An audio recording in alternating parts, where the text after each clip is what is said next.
আমাদের শিক্ষকরা বাসা বাড়ি করতে পারে না, বাসায় থাকতে পারে না, বাসা ভাড়ার জন্য তারা আন্দোলন করে। একজন সচিব বলেছে যে শিক্ষকদের বাসা ভাড়ার দরকার কি? আরে মূর্খ, শিক্ষকদের বাসা ভাড়ার দরকার নাই তো তোদের বাসা ভাড়ার দরকার কি? অবশ্যই শিক্ষকদের বাসা ভাড়ার দরকার আছে, শিক্ষকদের পরিবার আছে, শিক্ষকদের সংসার আছে। আপনাদের আজকের এই আন্দোলনে আমরা শিক্ষক সমিতি থেকে এবং আপনাদের এই শিক্ষক সমিতির আন্দোলনকে বেগবান করার জন্য সর্বাত্মক সহযোগিতা করব এবং অতি সত্বর প্রজ্ঞাপন জারি করে আমাদেরকে শ্রেণীকক্ষে ফিরিয়ে দেওয়ার জন্য উদাত্ত আহ্বান জানাচ্ছি। এই 54 বছরের এই সময়ে আমরা কি দেখছি? এই শিক্ষক সমাজ এমন কোন সাল, এমন কোন বছর, এমন কোন সরকারের সময় নাই যে আন্দোলন করেনি। আন্দোলনের ফলে কোন সময় 5%, কোন সময় 10%, কোন সময় 49,000 কিছু অংশ পেয়ে এই শিক্ষক সমাজ দিনের পর দিন তাদের সংসার এবং পরিবার নিয়ে অসাধ্য জীবনযাপন করছে।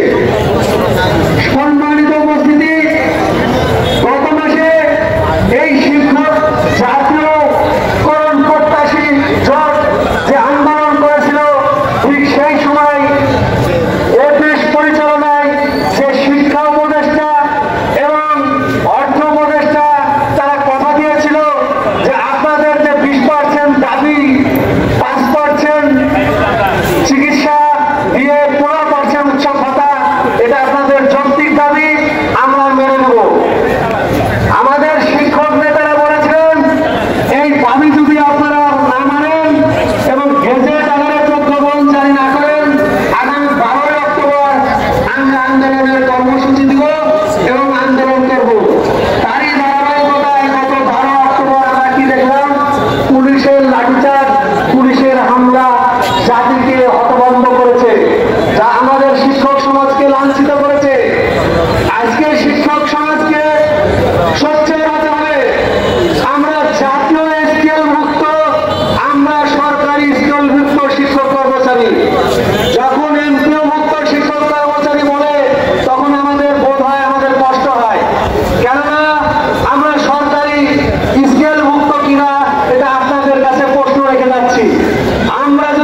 স্কুলে ফিরে যাব না।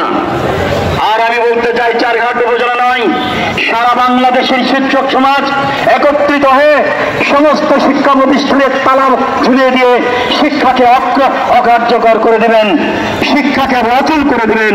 তাছাড়া আপনাদের কখনো কখনো এই দাবি আদায় করা সম্ভব হবে না। কারণ এই বাংলাদেশে আমরা দেখেছি যত সরকার এসেছে দুর্নীতির আড্ডা এবং আখড়া করার জন্য এই পরিকল্পনা করেছে। পরিকল্পনা তৈরি করে তারা আমাদের শিক্ষকদের দাবি একবারে দলিত মথিত করে ফেলেছে। আপনারা জানেন, স্বাধীনতার 53 বছর পরেও শিক্ষকদের এখন পর্যন্ত কোনো সুন্দর পরিবেশ তৈরি করা হয়নি বেতন ভাতার।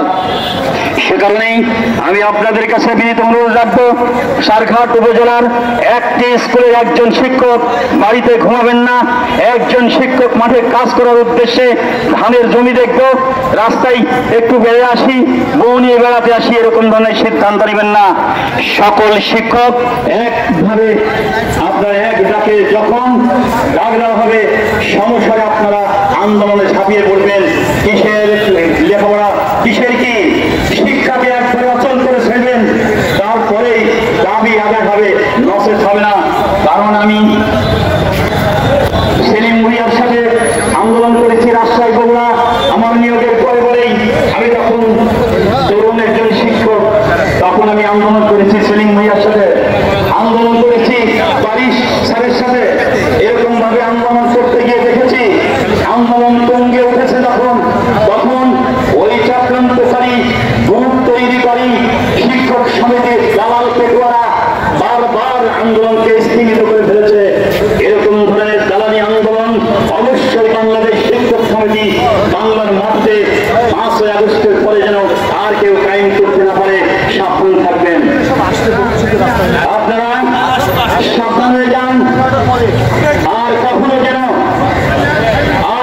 যেন আমাদের আন্দোলনকে স্থগিত করতে না পারে সেই সজাগ দৃষ্টি দিয়ে আগামীতে যদি আন্দোলন চলছে বেগমান, আন্দোলন আরো বেগমান করার জন্য চারঘাট উপজেলার শিক্ষকরা আবার ঢাকার বুকে এবার লাঠি নিয়ে যাবেন। যদি পুলিশ লাঠিচার্জ করে আপনারা লাঠি দিয়ে তাদের হাত পা ধুইয়ে দিবেন। আমি সকলের সুস্বাস্থ্য